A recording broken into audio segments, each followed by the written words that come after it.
Hi, good afternoon, everybody. This is Katie Chuba I'll watch it. from the Heartland Area Chamber of Commerce. Thank you for joining us today on today's webinar. We're thrilled to have you. We're just going to kind of hang out for a couple minutes and wait for many folks to join us.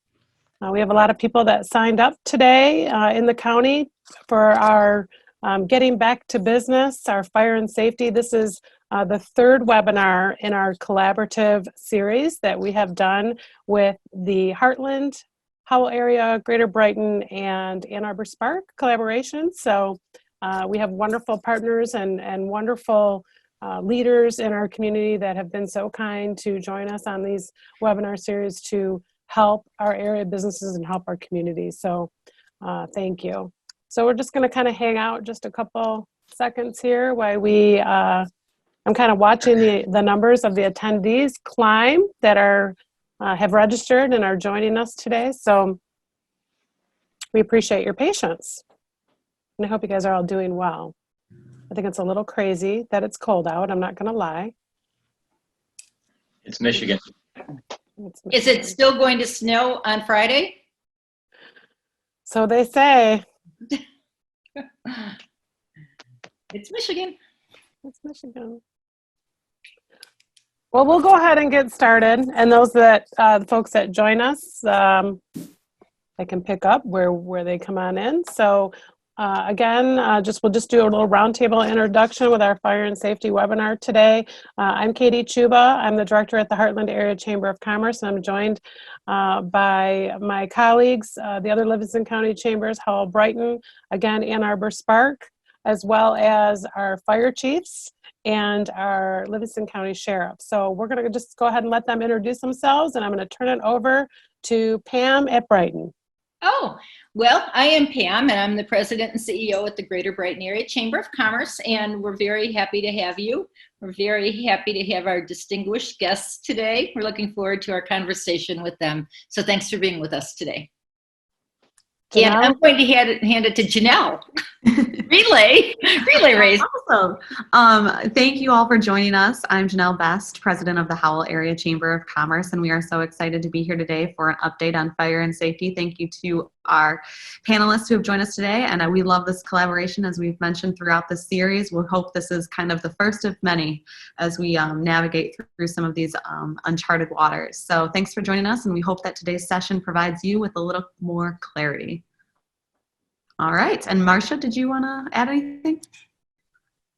So my name is Marcia Gaborowski. I am with Ann Arbor Spark here in Livingston County, and we know that we want to help businesses get back into business and help restart Livingston's economy. And we are all here and collaborating, working for businesses across Livingston County. Please reach out to us if you do have questions. We have all worked really hard to continue to provide resources, bring referrals, and again, I really look forward to continuing this collaboration of bringing resources to you, the businesses of Livingston County. Thank you, Marcia. Chief Plus, since you're not on mute, I'm going to put you on the spot. I don't know how to do that. Hi, I'm Andy Pless. I'm the fire chief of the Howell Area Fire Authority. We cover the townships of Osceola, Cohocton, Howell Township, missing one, City of Howell, and Marion Township. So, sorry, it's been a long day.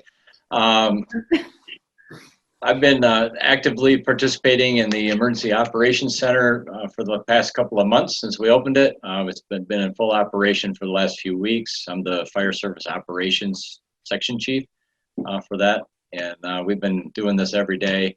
And if there's anything we can do to help you out and get you back into business, we'd be more than happy to share whatever information we have. I figured out how to mute it. Thank you, Andy. We appreciate that. Mr. O'Brien. Good afternoon, everybody. Mike O'Brien. I'm the fire chief for the Brighton Area Fire Authority. We cover Brighton Township, the city of Brighton, and Genoa.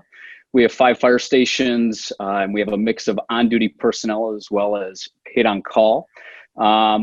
I think like everybody on this call, we've been working not only within our community to try to keep our firefighters safe as they respond to incidents, but how do we keep a workforce healthy and safe? And I think some of that has much to do with some of the psychological aspects of going into work in very uncertain times. And so we have a lot of lessons learned, and we look forward to sharing those with all of you. Thank you. Thank you. Chief Carroll?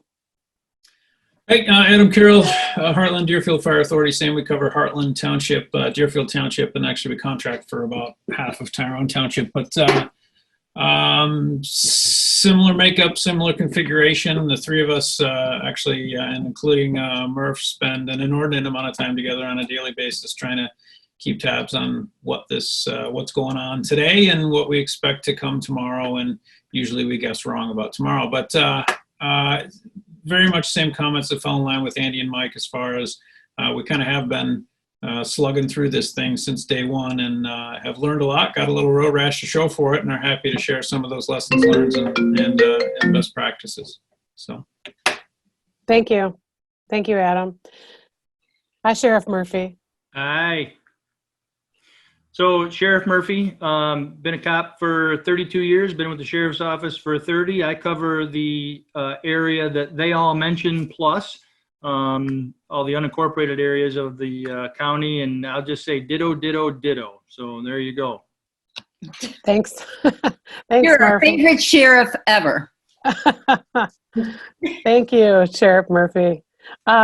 So those of you that have joined us on the webinar today, as we take turns going around and our wonderful first responder panelists give us an update on kind of what they're doing internally, maybe some of the things that they've seen. We're going to kind of leave this really open and conversational among our panelists. If you have questions along the way, please, we are encouraging questions. Just type them in the Q&A, and we'll tackle them, and I'll try to facilitate as best I can. And let's just get started. Who would like to go first? Tell us what's going on with your own employees. What are you doing for safety precautions? You guys are on the front lines. What are you seeing? Are people behaving? Are they not behaving? And what suggestions do you have for area businesses and us as consumers as we try to navigate through this reopening process that we're all so anxiously awaiting? Who wants to go? I'm just going to throw it out there. Katie, I'll jump in, I guess. Thank you, first. Mike. And Brighton Fire was probably one of the first to start issuing what we would call social distancing pretty early. We had to cancel a lot of the things that we would normally do, such as public events with children, class groups, going and visiting schools, even letting our crews go out. In most of the fire departments, we probably all followed suit in a similar time early in March as the cases started to ramp up probably throughout the country. Early on, we started something that we call our health and wellness checks. So all of our responders, when they come into work each day, they do a couple things. And even when they're not on duty, they're doing the same check. So that's a temperature check every day. For some of our employees, it's twice a day. And then we're always asking the same series of questions to see if there's an onset of symptoms specific to COVID. So I'm sure the health department spoke about this in the past, but it really gives us that snapshot, because we started out by saying, if you don't feel well, don't come to work. But, we have allergy season, we have all these things that we're dealing with. And so that was one of the first steps that we took. Now, over time, one of the things that I would say that we really focused on was having an open mind with our staff.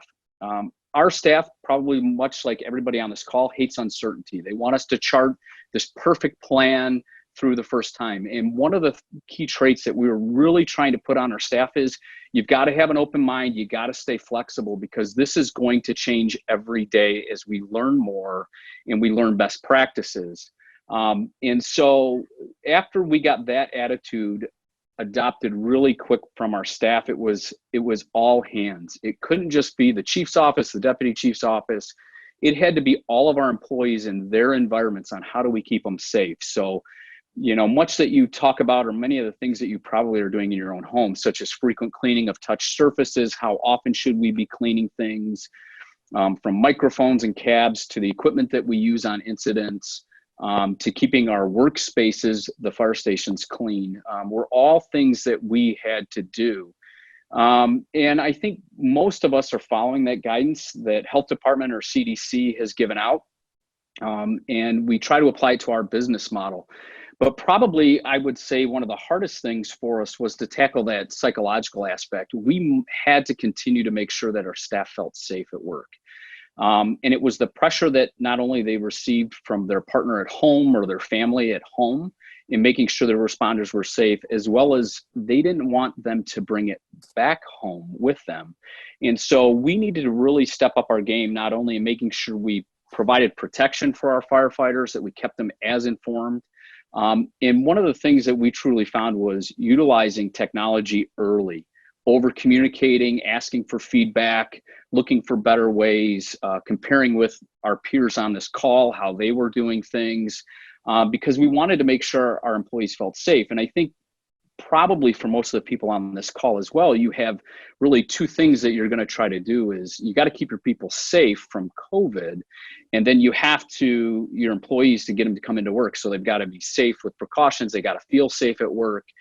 But more importantly, you got to make sure your customers feel safe coming in. And it was probably no different with us. You know, people calling 911 don't want to call 911 and feel that we're bringing COVID to their door. And so we had some of those aspects as well.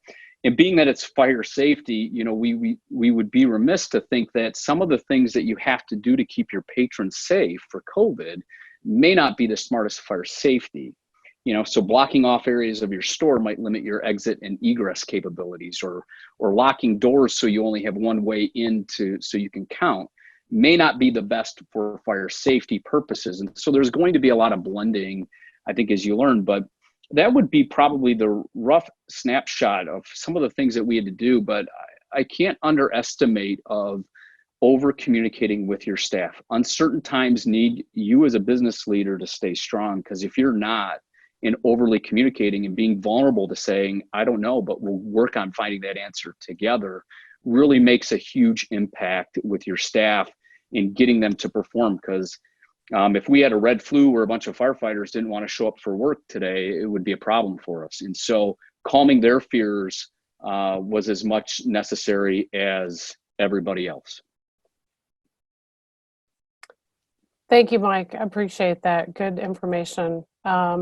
Andy or Adam, can you, either one of you want to kind of elaborate a little bit more, or even share what you're experiencing as well, or any tips? Yeah, I'll chip in. Wow, that's hard to follow. Mike covered most of it. We're doing basically exactly the same thing. We're doing temperature checks in the morning and before they leave. Big thing we're doing is cleaning the fire stations twice a day. So when they first come in the morning, they're cleaning them, and then in the afternoon, they're cleaning all the hard surfaces. We bought some cleaners that we're using we're diluting, and you know, we're going through quite a bit of it. It's a type you spray on and you leave on the surface and let it dry. That'll kill the virus. You know, those types of things. We're still going out in the public and doing smoke alarms and things like that, but we're taking extra precautions when we do. When we enter somebody's home, we're wearing our masks and gloves and that type of thing. So we haven't stopped really doing our business. We're continuing to do what we need to do. We have stopped, the kids programs and the fire safety programs and things like that, and throttled back on fire inspections. But we still have projects going on. We're still doing that kind of thing. So we're open for business. We're still doing things, but I just reiterate what Chief O'Brien said is the over communication part. I started out doing daily updates. I dropped back to every other day, and now it's every 3 days because things have kind of calmed down a little bit. You can overload them at first, but then they stop reading your emails if you give too much information too. So and just pertinent information, bullet pointed pertinent information is what I gave our employees. Just keep them up to speed what's going on, because like I said, the information thing that's what they otherwise they just make up their own, right? So or what they saw in the news or whatever. So there was a lot of putting out little fires in the beginning because there were so many rumors and so many other thoughts, and everybody had their own idea what was going on. So it like Chief O'Brien said, it takes a strong leader. You got to be able to share with your people, and if you don't know, we'll find out the answer. We're very fortunate because we're in the EOC every day, so we're meeting with the health department and the police and fire and EMS, and we're all putting our collective heads together, and we've gotten through this. So yeah, that's what I can share. Thank you so much. Chief Carroll, what's going on over there in our neck of the woods? Oh, I agree with everything they said. Yeah. Actually, I do, and it's Mike started and finished with the big message, and Andy built on it, which is that communicating thing, right? And it's important that they understand that we don't know everything, but what your staff, what your employees really want to know is that you don't know something, as dumb as that sounds. Here's what I'm looking into. Here's what we're evaluating. Here's what we're right, and it's just getting that level of trust in them and what you're doing to provide not only a safe workplace for your employees, but also for any customers coming in. And, for us, that started, I can't remember, well, I guess I could look it up, on February 27th, right? And we wrote a letter, actually, that we emailed to all staff. We wrote a separate one and emailed it to the families directly, just kind of saying, listen, here's some information. And we're not climbing out from under a rock. We're aware of what's going on. Here's what we're doing to monitor it. Here's steps that we're taking, right? And that just continues to escalate, and that communication has evolved into countless Google Hangouts and Zoom meetings and Blue Jeans and whatever other brand of video conferencing is out there. But from there, it's just making those adjustments to your current operations to make sure that you can both safely and successfully operate on a day-to-day basis. And some of it's a little forecasting, and then it's just staying plugged into new information. And again, building off Andy's comment, an advantage to some degree of being plugged in with the EOC system is we get pretty timely information. I will tell you, as you dig into this, and you probably have already started doing this anyway, some of the information requires a discerning eye. Data is not information. And there's lots of data out there. In fact, there's a new one that states now talking that they're going to start reporting probable COVID cases. Oh, that'll be helpful. Thank you very much. Anyway, it's important that we, again, and I just literally hit my email. I can tell you, for instance, probably within the next 12 to 24 hours, I will have communicated with all my staff about what probable means and how we are evaluating that and basically consuming that data, trying to turn it into actual information. That one is going to be a stretch, honestly, but that's what you got to do. So, Thanks, Chief Carroll. Appreciate it. And, I'm going to dig just a little. I mean, I have questions. I don't know about Janelle and Pam, but, as far as like calls go, like, are you seeing a decrease in call volume with everybody staying home? Is it quite on the forefront? And maybe, I know Sheriff Murphy, we haven't gotten to you yet, but, I definitely want to talk to you about the whole mental aspect of the county and whether or not that's initiating some busyness within your department. So as far as the chiefs go. So there has been a slight decrease for probably most of us. Just, we don't have the number of cars on the freeway. So those of us, all three of us, are covering a good portion of freeway. So the vehicle accidents just aren't there, and some of our numbers are down. Now, I would say that we're probably up 15 to 20% in overall deaths. So, or death-related calls. Those could be some overdoses. They could be addiction-related type things. It goes into a couple things. One of the things that I think is really interesting is people are afraid to go get medical care right now because they're so scared of getting COVID.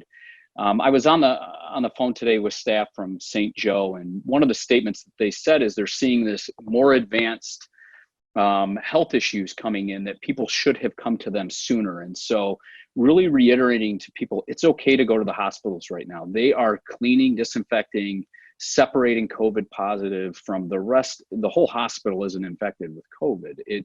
It's a limited portion that they're separating. So people need to go and seek medical care when they think they need to. And that's probably one of the things you're going to start to see transition. But a really sad fact in the state of Michigan is home fire deaths are actually up because people are home. And we're up probably, I don't know if Adam has the numbers or Andy does, but it's probably in about 15 to 25% higher than last year, our home fire deaths. And so we'd probably, it'd be very sad if we didn't say, check your smoke alarms. You're working from home right now, check your smoke alarms and take time to do that, because for that reason alone, we're seeing an increase in home fire deaths, right? Cooking's up. We know cooking's a leading cause of home fires. And so in many cases, that's what we're seeing. And I think, probably Sheriff Murphy can even add, just in some of the stuff that they're seeing, there's a tension within some of our incident responses, just that people are getting frustrated. And all we can say is we're in this together. And collectively, we've got to keep the peace, because our staff's starting to, request police presence more and more. They're starting to request other things. And it's just this general angst and uneasiness. Thank you, Chief O'Brien. Appreciate that. And with that, Murphy, I'd love to turn it over to you. So I had to chuckle when Chief O'Brien mentioned flexibility, and one of the reasons that people get into public safety, whether it's fire or the police end of things, is because they like a little bit of adrenaline dump. They don't like the same thing over and over and over again. But God forbid if you change a policy or ask them to do something that's out of their norm, they freak out, right?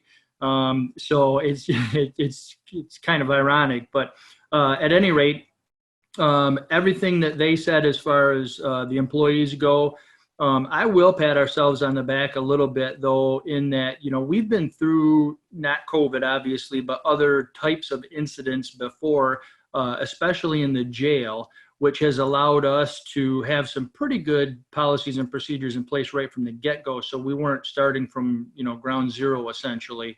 We've been there with MRSA, we've been there with TB, we've had a mercury spill in the jail.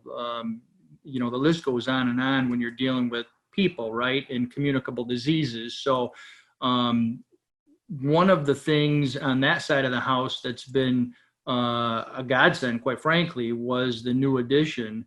That's allowed us to have as much social distancing, if there is such a thing in a jail.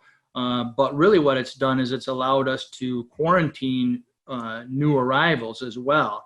So everybody that comes in the jail's quarantined for 14 days, which is outstanding. Most sheriffs don't have the luxury of being able to do that. So with that, with the policies and procedures we've got in place, and with a phenomenal staff, we've had no instances of COVID in the jail. So that was a huge concern when we went into this thing, because I would have bet the farm we were going to have it. So we're obviously still not out of the woods, a long ways from it, but we've done a great job so far. And as I think Chief Bless mentioned, the jail's getting washed down a couple times a day, et cetera, et cetera. So, and by the way, just another plug for my staff.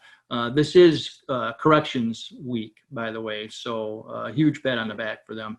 But, and Chief O'Brien mentioned just that angst that's out there. So on the road side and the field services side of the house, yes, everybody's under an enormous amount of pressure right now, because they don't know. There's no greater fear than the fear of the unknown, right? If you know going into something, this is going to be the outcome, okay, you've got a little bit of an opportunity to deal with that. But when you don't know the outcome of something, or that fear is what really drives that angst. So that, coupled with the fact that you've got folks that are out of a job, laid off, they've been stuck with their family, quite frankly. Maybe they like their family, maybe they don't. And even if you like your family, after 2 months, your family gets on your nerves a little bit too. That's just the way that it is. So that's led to an increase in domestic violence, of course, increase in mental health, and increase in overdoses. So those are the big three areas that we're seeing really countywide that have shown a significant increase. And the other calls, it's kind of changed the way we've done business too, just like the other chiefs have mentioned. I pride myself in the fact that my guys and gals will go to somebody's house if there's a call for service, really kind of no matter, what it is. And a lot of the minor stuff is being taken, actually all the minor stuff is being taken over the phone now. And, you know, I love community policing, and that's not community policing, but it has to be that way, obviously, for now. But the rest of the other crimes are still out there, of course, and you know, we're dealing with them, just, you know, protecting ourselves the best we can when we have to deal with them. So. Thanks, Murph. Appreciate it. I know, Pam, before we went live today, you were talking about events. Can we chat about that a little bit? You're on mute, just so you know. Here, I'll help you. Oh. Yeah, we were talking a little bit before we started today, and I was wondering, for all of us chambers, what it looks like for civic events this summer and fall, and what you're thinking. Nobody really knows, but if you can just share what your thoughts are on whether we're going to be able to have civic events after a certain time, if there's going to be social distancing, if it's even feasible to have those events, because chambers depend on events for income. So it's important to know. It's on our minds. Who wants to answer? Don't jump all at once. Yeah. You know, one of the things that I was most looking forward to when this started was, let's have a great 4th of July parade.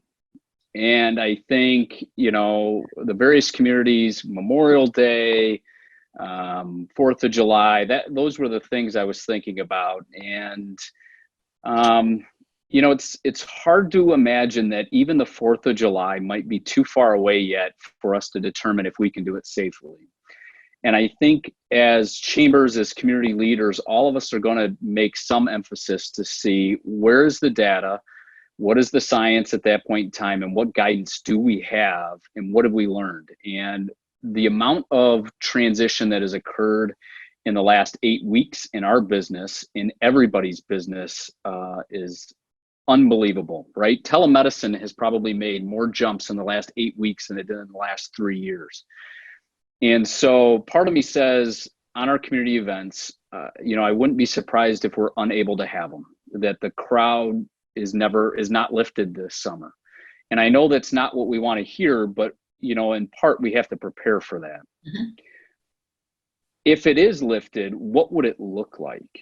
And I think, you know, certain things that we don't do. You think about most of our community events, you don't spread 25 hand washing stations, 40 hand washing stations throughout downtown Brighton or downtown Howell as part of the event. If you had an event in early June, I'd probably tell you there's no way. It's just not going to happen, especially with Livingston being put in with the region with the counties to our east.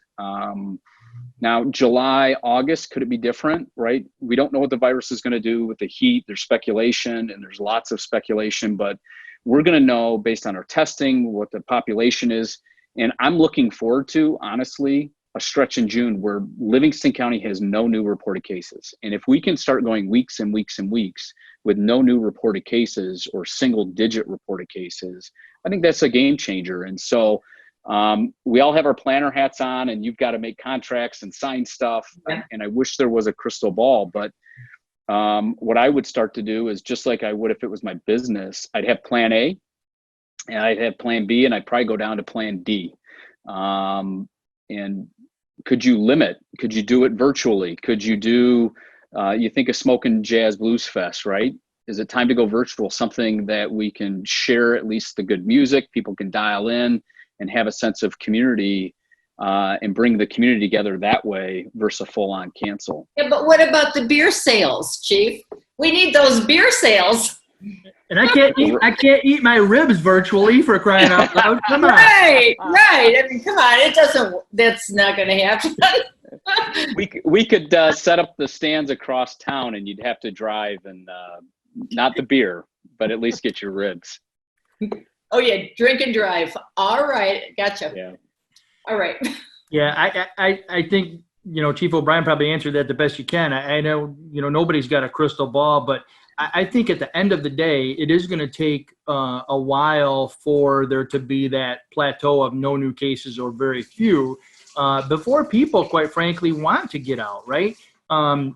Even if there were no restrictions today, even if the governor came out and said, you know what, all EOs are done, we're back to business as usual, I don't think anybody's going to be in a rush to go to the movie theater or go fill up a restaurant, unfortunately, because we all miss that, right? But there's going to be, people are going to social distance, I think, for a little bit. They're going to dip their toe in the water and kind of take things a little bit easy, I think.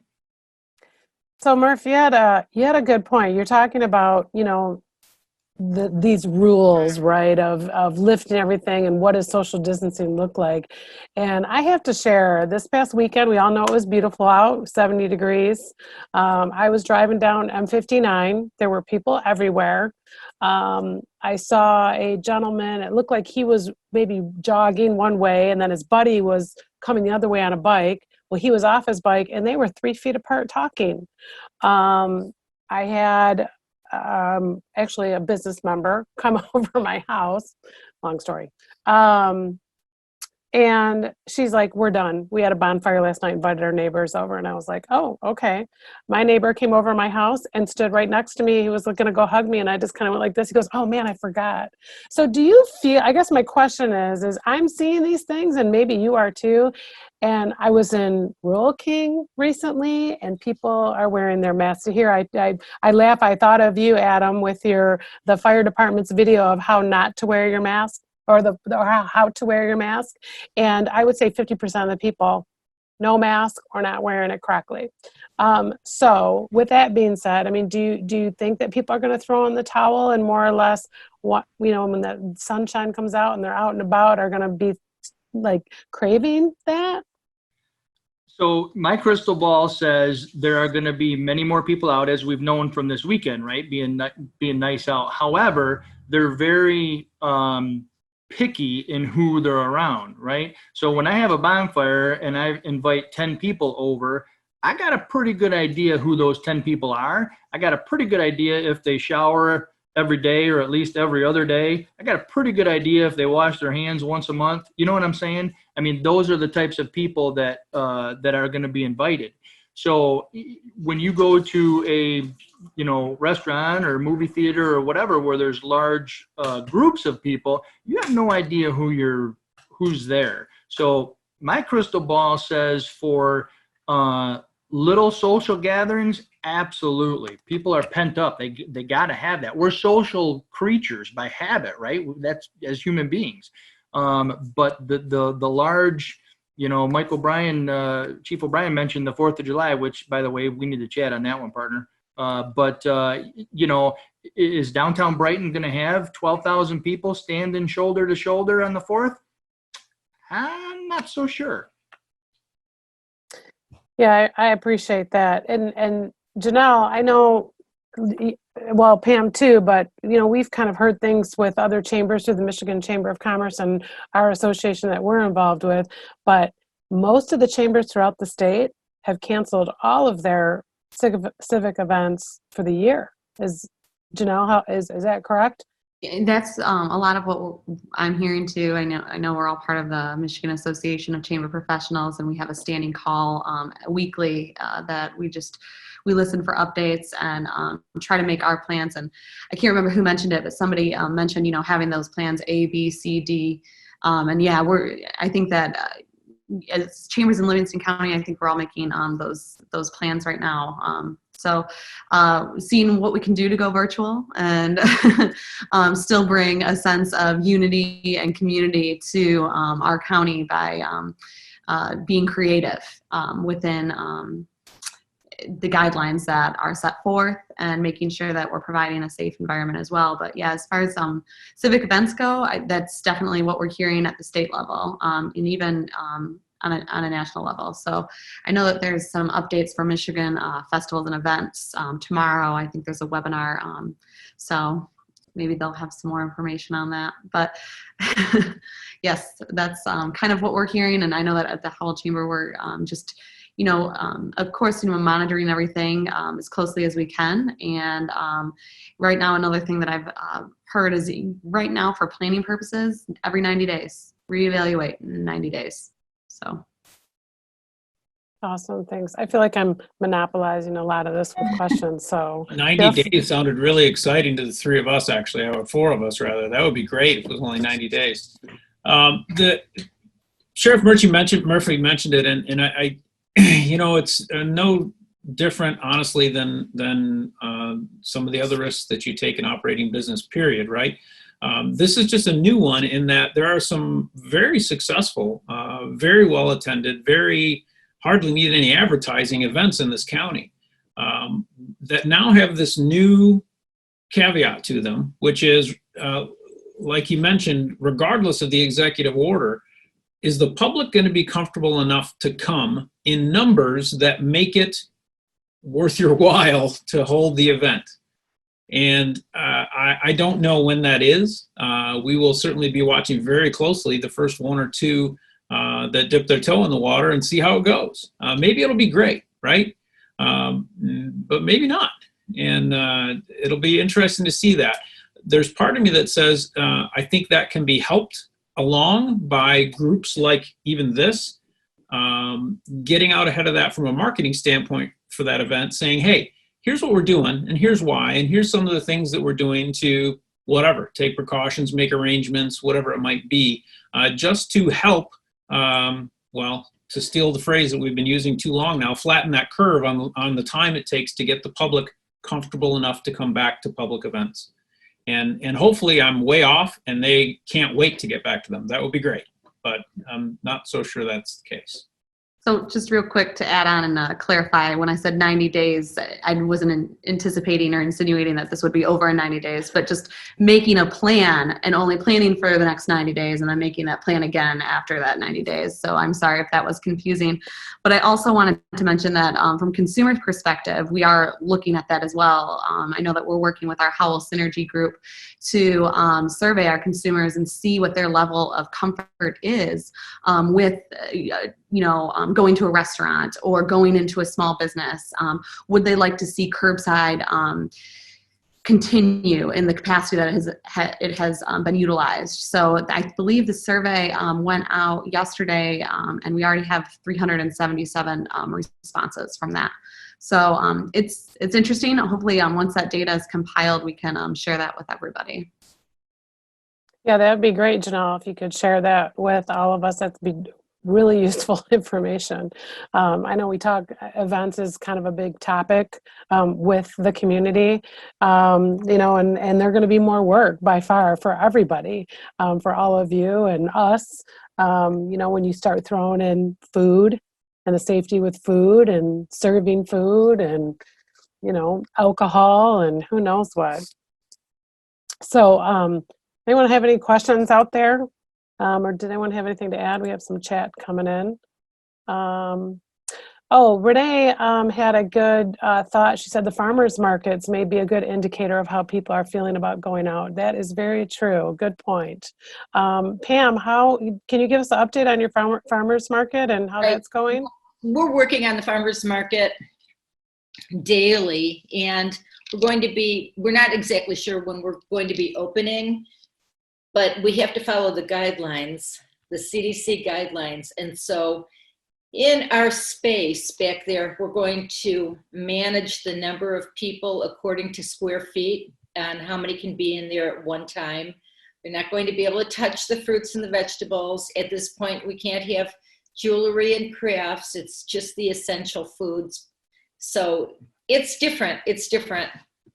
We have partnered this year with Selcra, so I'm excited about that. It's going to be good for us and good for Selcra, and they'll bring a lot to the table. But as far as the farmers market, it's going to be different. It's going to be monitored, where you go in a certain way, you follow like the directional signs, and then you go out, you come in one way and you have to go out the other way. We have to have washing stations where we have not had that before, and so all of that is like an additional cost for the market. But people love the farmers market, and I think that they'll still come. Just have to be extremely careful. So we'll probably open it up in June, although most of the fresh produce is available in July. So We're okay. Awesome. Thank you, Pam. I'd like to Uh, circle back just for a second, if you don't mind, while it's fresh in my mind. We talk about opening for business and employees. The business owners need to be prepared that your employees may not want to return to work because they don't feel safe. So you got to figure out what your plan is for that, and be flexible enough to allow them, if they have to care, they may have to take time off to care for themselves or a loved one if they get sick. So those are things that I was just thinking about. That is, you need to be prepared for that. You may have employees that just flat out won't. They're still too scared to come back to work, even though you're ready to open your business. So you need to, do whatever it takes and get whatever plans are in place to be able to deal with that as well. And then the other thing, I know Chief O'Brien said that his department's a little slower. We're actually up 200 calls from last year at this time, January until now, in Howell here. And the trend that we're finding is that people are waiting. They're afraid to go to the hospital, and they're waiting so long that they are so sick when they finally call us that we're getting called, that, because it becomes, now it's a priority, right? So I'd like to reiterate to everybody that if you were sick a year ago and you would have went to the doctor or the hospital, go today. The Ready Cares are set up to divide people who have coughs and people who are just sick or have other issues, high blood pressures and heart problems and all that. And it's causing, for at least my department, like I said, we're up quite a bit of calls because of people are just waiting and waiting and waiting until they can't breathe and they think they're going to die, and then they're calling an ambulance instead of just 2 weeks ago they could have drove themselves to the hospital or to their own personal doctor and got their medication squared away or done whatever they needed to do. So I think what's that would be my comment. Oopsie. I think what's so confusing about that is that this is sort of new where you're saying go to the hospitals, but before, until recently, they would say, even if you had the symptoms of COVID, don't go. You would hear that on the national news, don't go, stay home. Right, but what I'm talking about is people with known diabetes, known heart problems, known high blood pressure, those known problems, and they wait and wait and wait because they're afraid to go to the hospital. That's probably the cleanest place you can go. And the parking lots are empty. There's nobody there. Now, you're not going to take your family with you, obviously, but don't wait, and reiterate that, take care of yourself. Right. And then can I ask you, what does it mean? Because I did get that press release just now from the Livingston County Health Department. What does it mean by probable COVID? You were talking about that. So is that just going to bump up the hype on the COVID by now we're announcing probable because somebody might have a stomach ache or one of those symptoms that comes with it? Maybe now they're saying headache. If you go to work and if you have a headache, you must go home. How do you run a business like that? I don't know, but probable. The probable is, so let's say my significant other at home was diagnosed with COVID. In me living there, I would become a probable cause or a probable case. Okay. So yeah, there's a lot of ways to do that. So, but I think, Pam, when you talk about running a business, that's where this is different. As a lot of us on this call are, we don't use sick days. We don't call in sick. We show up with the sniffles. And I think that is probably the hardest thing with COVID, even where we had to tell our staff that, is if you have to check any of these boxes, here's the process for you not coming into work, because that was what it was very early on. If you are sick, stay home. And you still need to adopt those philosophies. I think you're going to see some signage up on some county buildings that say, as the county reopens, the health department is saying, look, if you're sick, don't come in our building. And it's not saying if you're diagnosed COVID, if you're sick, don't come in. And so I think you're going to, as business owners, we have to be prepared for that, because many of us were grinders, we're hard workers, we're entrepreneurial. You're going to just show up and you're going to work really hard, and I'm okay if I got a sniffle or a cough. And unfortunately, the times right now are different until we can get ahead of this whole thing. So just file that in the back of your head as a business owner, that wouldn't you rather have your person stay home and make sure it isn't something for a couple days than get 10 of your people sick on a very limited absolutely. workforce. I So think yeah, it's I'm the worst culprit. I come in with fevers and everything. It's my work ethic. So I need to. I was raised like that. So I've got to just calm down and maybe, take a day off and call in for a headache. That'd be like really groovy. So you had mentioned, encouraging people to stay home if they're sick, not infecting others. And I think, I don't want to say that's a big topic of discussion, but it is. It's a big topic of discussion. And earlier today, we had a webinar, and I had we do these Zooms at noon, and I had 2 attorneys, and you have to think about the legal ramifications of that too. If you say, oh, you're not sick, come to work, or vice versa. There's all these new elements that are stirring the pot with all of that to consider. So, and I think Andy mentioned, getting your policies in place now, and you talked about procedures and policies and things like that. Us chambers have these webinars. There's resources. We have resources for you if you need resources. Contact any of the chambers. The HR one was great. The health department was great. So if you need a screening tool for your employees, we have those. You don't have to reinvent the wheel. We can share the document with you. So if you're thinking about, oh my gosh, how do I plan for this? Do I need to rewrite my policies? Reach out to us, because we have tools for you that you don't have to start from scratch from. So just sort of giving everybody a heads up. So we do have a couple other questions coming in.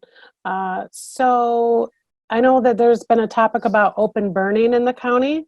What's the latest with open burning? What can we burn? What can't we burn? As far as like the safety aspect goes. Adam, do you want to take that on? Sure. The state DNR had put a statewide burn ban on that's a bit wide of a brush to paint with. There were some caveats in there that burning was still allowed under if it was snow covered, if it was agricultural, if it was cooking, heating, recreational type stuff.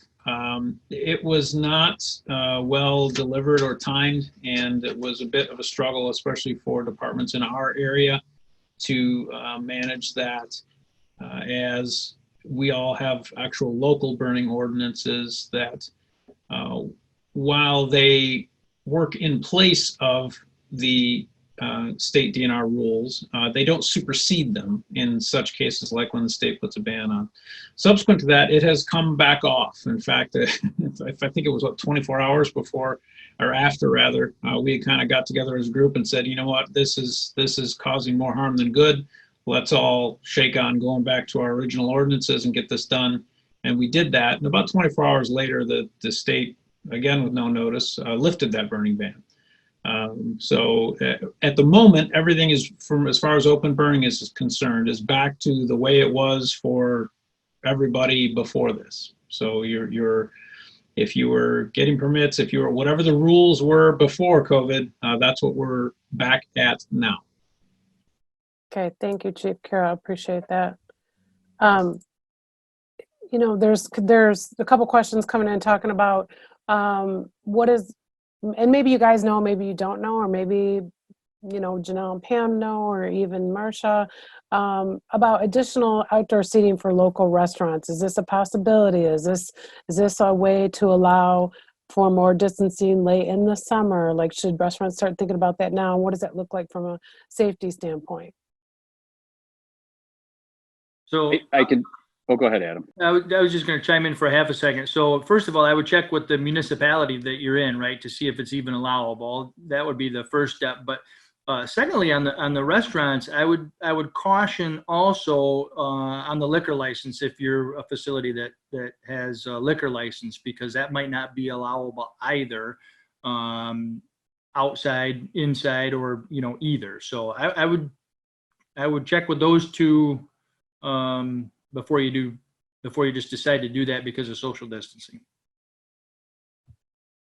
Mike, you had something to add? Yeah, and Brighton's got a beautiful places to eat outside. And, one of the unique parts that they're going to be faced with, I think, challenge-wise, is how do you keep your sidewalks nice and open for social distancing and then have outdoor seating in the same area? So just to echo on what the sheriff said is there's no doubt you're going to see some work between the businesses and the communities and what's allowed, and how do you address both things, because it's not just one item anymore.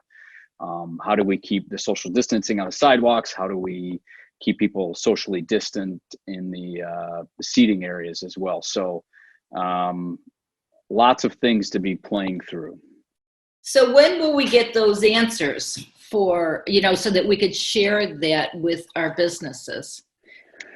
Well, I can tell you, if we probably talk businesses as a whole, all of us as a fire department are prepared and ready to help our various businesses, mostly with our fire marshals and fire inspectors, on how they help calculate their occupant load. If we take the reduction that we're seeing in the smaller buildings that are allowed to be open right now, I can tell you that our fire marshals and inspectors are great resources for businesses that are opening. So if they're saying, hey, we can operate at 25% of our approved capacity, including staff, what's that number? Many of the cases are to reach out to your fire department and get with a fire marshal and fire inspector. And ours have even done a couple of virtual fire inspections to keep people safe. So before the business was opening back up, they kind of just used FaceTime or Zoom and did a virtual fire inspection. And I think that's probably where I would start thinking first if I was a restauranteur.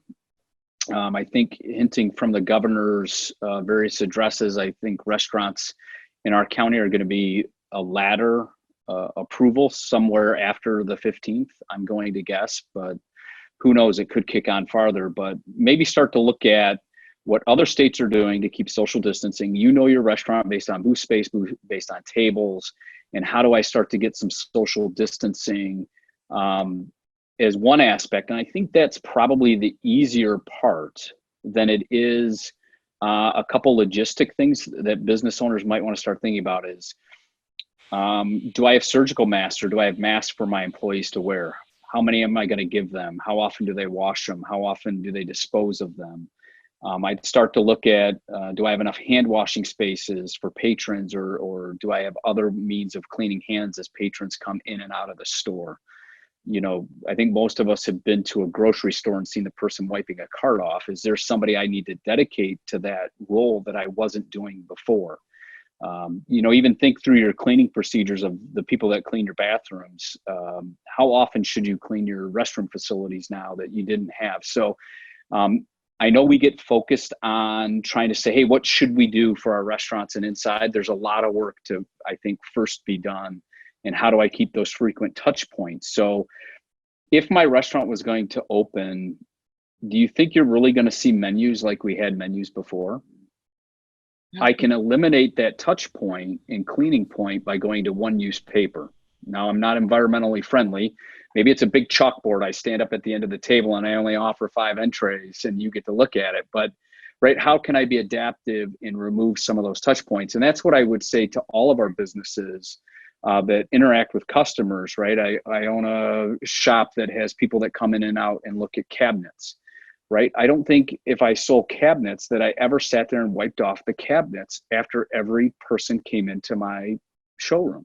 But that's now something you're going to have to do, and you're going to have to do it well. And so I think that's probably the hardest part for a lot of us is trying to think through the flow as we interact with a customer. It's easy to think of a restaurant as a bar. But how do I start to take that, okay, all right, I can call the fire marshal, I get those reduced, my exits are open, my building's safe, I can let people in.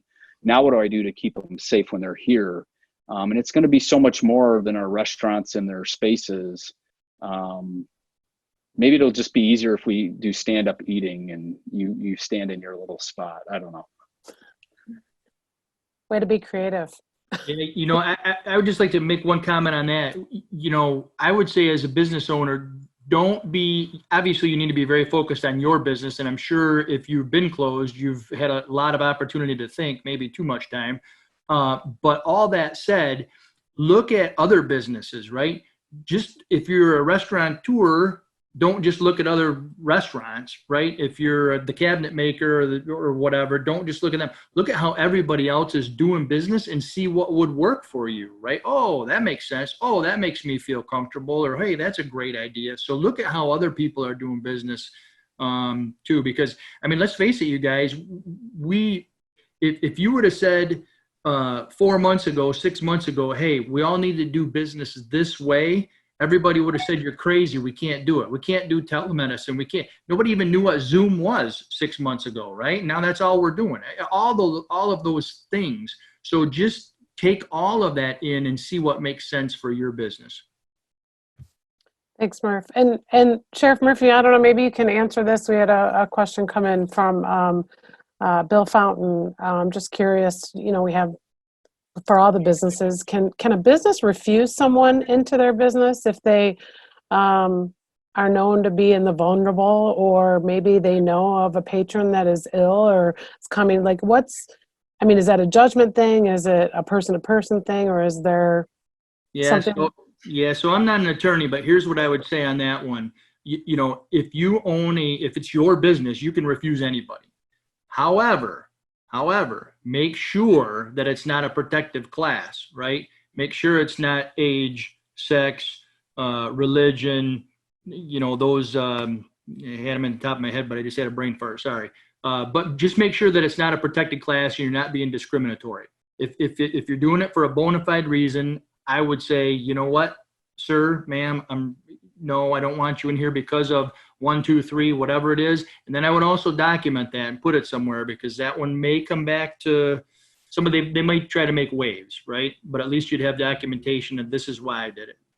Yeah, I think it's going to be tricky for those, even, I'm thinking more public type businesses. I mean, restaurants are too, but I'm thinking more like golf courses and bigger accessible type businesses like that. As our Crow-Main Library has, we have these summer music concert series, people sitting out. I mean, any suggestions? I know we guys talked about all that. I mean, my suggestion would be, we've canceled our, polo event for June. Well, we've moved it later in August, and we still don't know if it's going to, pop or not.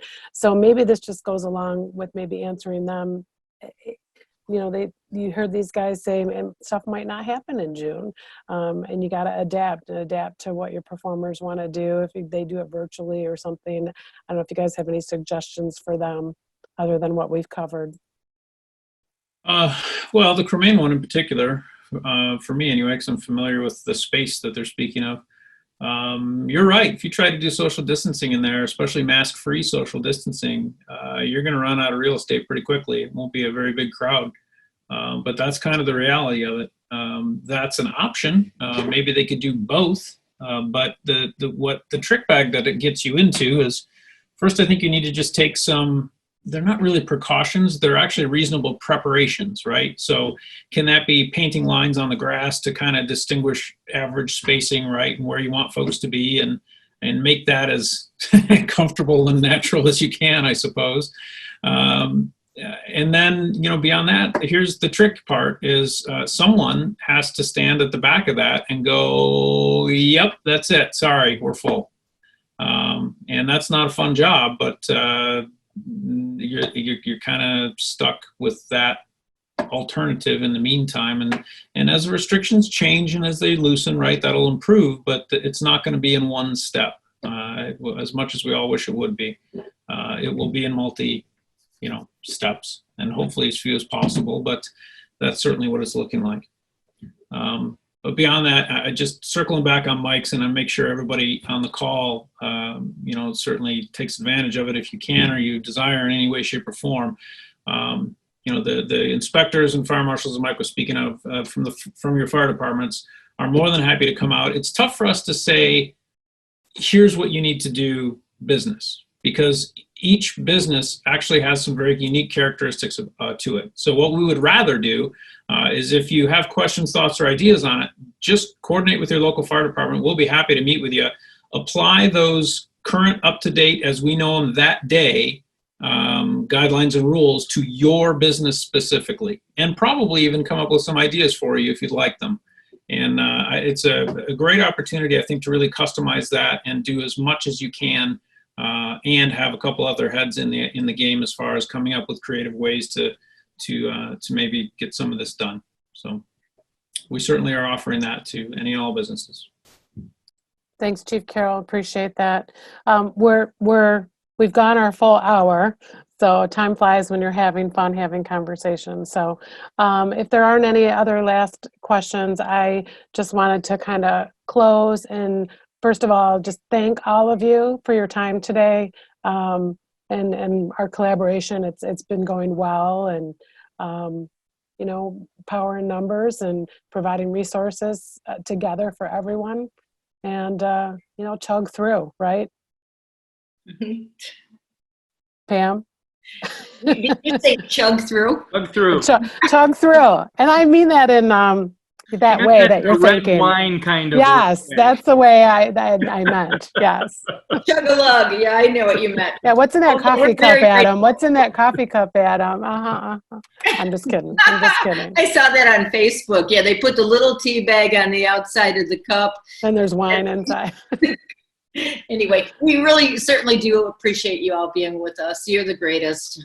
We're in the greatest county here, and it's a lot of it is because of you. You keep us safe and healthy, and you're so easy to work with. You're just wonderful, and we just really appreciate and love you. We appreciate you too. But you know, just one last thing for everybody that's still on the call. There's really no, because we are so close as a county, and it's not just public safety. I mean, look at here's the Chambers and Spark. I mean, you know, we all know each other, right? Mm-hmm. So if there's a question out there, all you got to do is probably call one or two people, and they may not have it, but they know who does the answer, right? I mean, they can put you in contact. So sheriff's office, your local PDs, your fire guys, the chamber folks, I mean, the answers are there. So please don't try to wing it, I guess, if you have a question.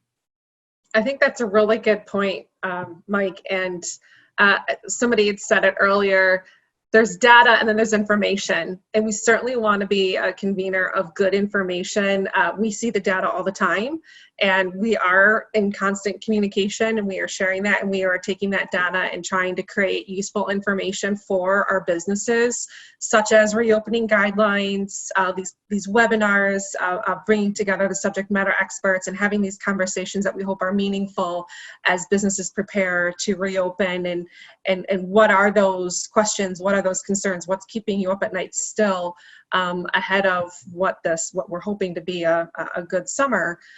So there is no wrong door. We are all working together. We are all collaborating, and there truly is no wrong door. For sure. Yep.